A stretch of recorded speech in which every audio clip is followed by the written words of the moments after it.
Good evening. Thank you for being here and for furthering the yet unfinished work of President Kennedy. When Jack called me to offer this prestigious award, he pointedly asked me if I would accept it. Obviously, I said yes, but I wondered why he did that. So I took a look at some of the previous award winners. Former President Gerald R. Ford, former President George H.W. Bush, former President Barack Obama. And then it dawned on me, after they got this award, none of those guys went on to higher office. Nevertheless, I'll take my chances. As touched and as grateful beyond words as I am to be given this award, part of me wishes it didn't need to exist, and that political courage should not have to be a thing. I'm glad that the JFK Library Foundation acknowledges and incentivizes political courage because it may be needed now more than ever before. Today's politics penalizes the workhorse and rewards the show horse. It prizes provocateurs and punishes problem solvers. And now that social media have made everybody an expert in everything, we risk descent from the Madisonian model of democracy, in which we elect our best as trustees to run our government on our behalf, to a tainted model in which independent and judicious thought in our leaders is not encouraged. Indeed, leadership is out and followership is in. In this model, our elected representatives simply take their direction from the reigning mob of the moment. This form of direct democracy is an illusion. In his book, Profiles in Courage, Senator Kennedy's observations are timeless, such as the various pressures we elected officials face in making decisions. What seems quaint 68 years on is that now more than political courage is needed.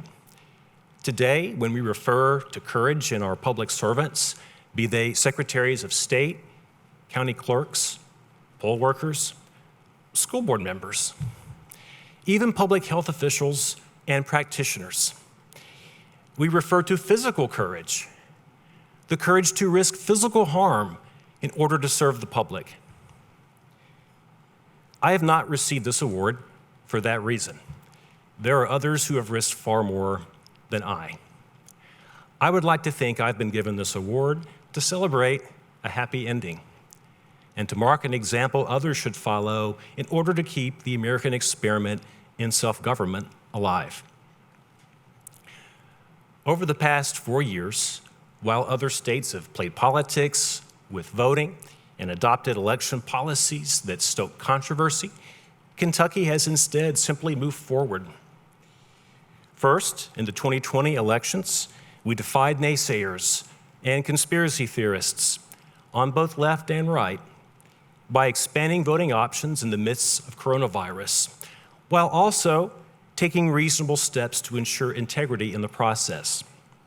That spring, when we held our primary, Kentucky became the first state in American history to successfully conduct an election in a pandemic, with no fraud, no suppression, and most important, no casualties.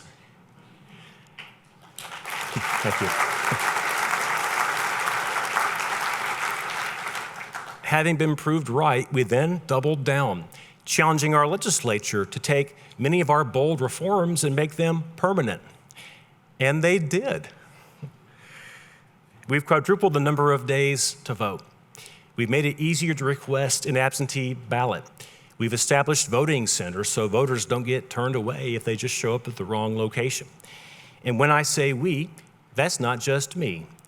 That's also a governor of the other party from mine and state legislators coming together across party lines.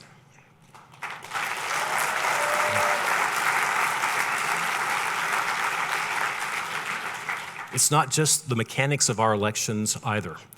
It's also that Kentucky state and county election officials, here too, not just me, have been willing to vociferously rebut false claims of vote fraud and election rigging.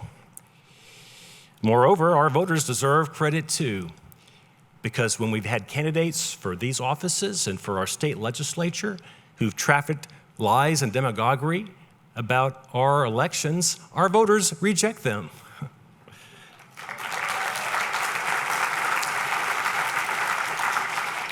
When it comes to elections, to the expansion of the franchise, to results that are fair, free, and accepted, whether one wins or loses, you might say Kentucky is a special place. You might even say, don't let it be forgot, that for one brief, shining moment, there was Camelot.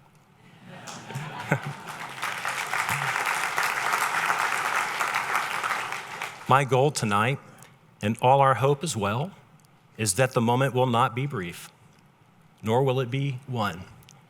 May this award and this ceremony inspire others across our country at this critical time to go forth and do likewise. May it be so, and thank you all so much. Thank you. Thank you all so much. Thank you.